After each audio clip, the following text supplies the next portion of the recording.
যাকে তুমি ভালোবাসো তাকে ছাড়া যদি সহজে ভালো থাকতে পারো, তবে সেই ভালোবাসা হয়তো ঘাটতি আছে।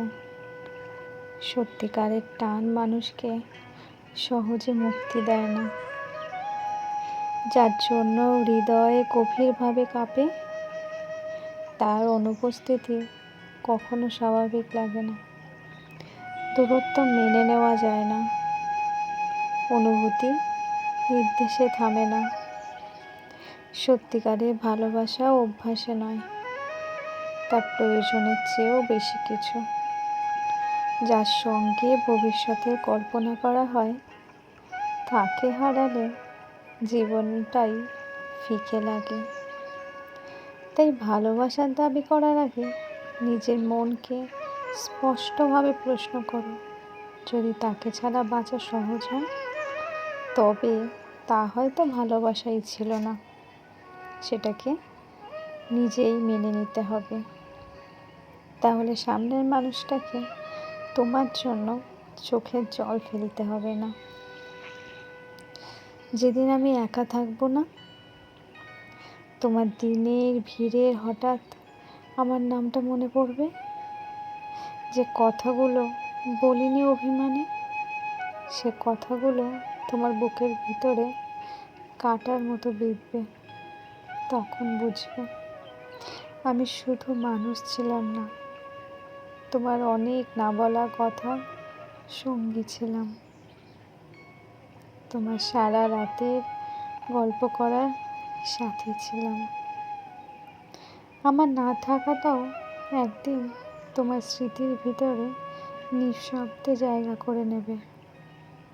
আর তুমি ভাববে, এতটা ভালোবাসা মানুষকে কিভাবে লুকিয়ে রাখে। তোমাকে দেখা আমার এমন একটা শখ, যেটা কাউকে বোঝাতে পারি না।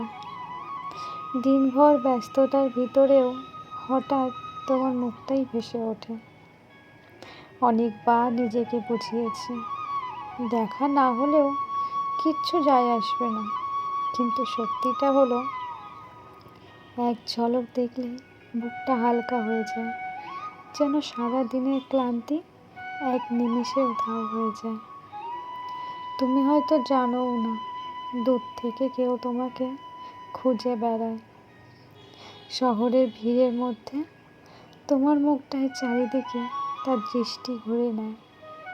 হৃদয় ভুল করেও কখনো তোমার নামে ভুলতে বলে না। আমি কিচ্ছু চাই না, কোনো প্রতিশ্রুতিও চাই না, শুধু চাই সে ভালো থাকুক। এই সামান্য ইচ্ছাটুকুই বড় চাওয়া। যেদিন এই ইচ্ছাটা শেষ হয়ে যাবে, জানবো সেদিন থেকে আমি তাকে ভুলে গেছি। যার কাছে শান্তি মেলে, তার সাথে স্থায়ীভাবে থাকা যায়। কিন্তু পৃথিবীর নিয়ম তাকে কেড়ে নেয়, অস্থায়ী জীবন বানিয়ে দেয়। পৃথিবীতে মানুষ দখলের কোনো শক্তি নেই। কারোর মন ও মনোযোগ পাওয়ার তৃষ্ণা নিয়ে বেঁচে থাকা যেন এক অভিশাপ। অধিকার নেই, তবুও আসক্তি। নামহীন একটা অস্পষ্ট মানসিক টান আমাদের মুক্তি দেয় না, আবার বন্দিও রাখতে পারে না। জীবনের গতিপথে মাঝামাঝি এমন এক জায়গায় এনে ছেড়ে দেয়, যা হতে পালাতে গিয়ে দেখি সে পথে কোনো শেষ গন্তব্যই নেই। 60 বছর গড় আয়ু জীবনে সবচেয়ে বড় পরাজয় তো, যাকে সবচেয়ে বেশি নিজের করে চেয়েছি, তাকে কখনোই নিজের করে না পাওয়া। তাকে হাসি মুখে অন্যের সঙ্গে ঘর করতে দেখা। এর থেকে বড় পরাজয় হয়তো আর কিছুই নয় এই জীবনে। আমার গল্পটা এখনো শেষ হয়নি। আমার গল্পটা শেষ হতে অনেকটা সময় লাগবে। পাহাড়টা আগেই বলেছি ভালোবেসেছিল মেঘকে। আর মেঘ কিভাবে শুকনো খটখটে পাহাড়টাকে বানিয়ে তুলেছিল ২৬ বছরের ছোকরা, সে তো আগেই শুনেছ। সেদিন ছিল পাহাড়টার জন্মদিন। পাহাড় মেঘকে বলল, আজ তুমি লাল শাড়ি পরে আসবে। মেঘ পাহাড়কে বলল, আজকে তোমাকে স্নান করিয়ে দেব চন্দন জলে। ভালোবাসলে নারীরা ঠিক যেমন নরম নদী হয়ে যায়, পুরুষেরা তখন থাকে জ্বলন্ত কাঠ। সেইভাবেই মেঘ ছিল পাহাড়ের আলিঙ্গনের আগুনে, আর পাহাড় ছিল মেঘের ঢেউয়ে জলে। হঠাৎ আকাশ জুড়ে বেজে উঠল ঝড়ের কম্পন। ঝাঁকড়া চুল উড়িয়ে ছিনতাইভাবে ঠিক এক ঝাঁক হাওয়া এসে মেঘের আঁচল টান মেরে দিল ছুঁড়ে। তোর বিয়ে এখনো শেষ হয়নি গল্পটা। বজ্রের সঙ্গে মেঘের বিয়েটা হয়েই গেল ঠিকই, কিন্তু পাহাড়কে সে কোনো দিন ভুলল না। বিশ্বাস না হয় তো চিরে দেখাতে পারো। পাহাড়টার হাড় পাঁজর থই থই করছে ঝর্ণার শত শত জলে, কারণ সে তো কোনো দিন ভুলতে পারবে না তার ঝর্ণাকে।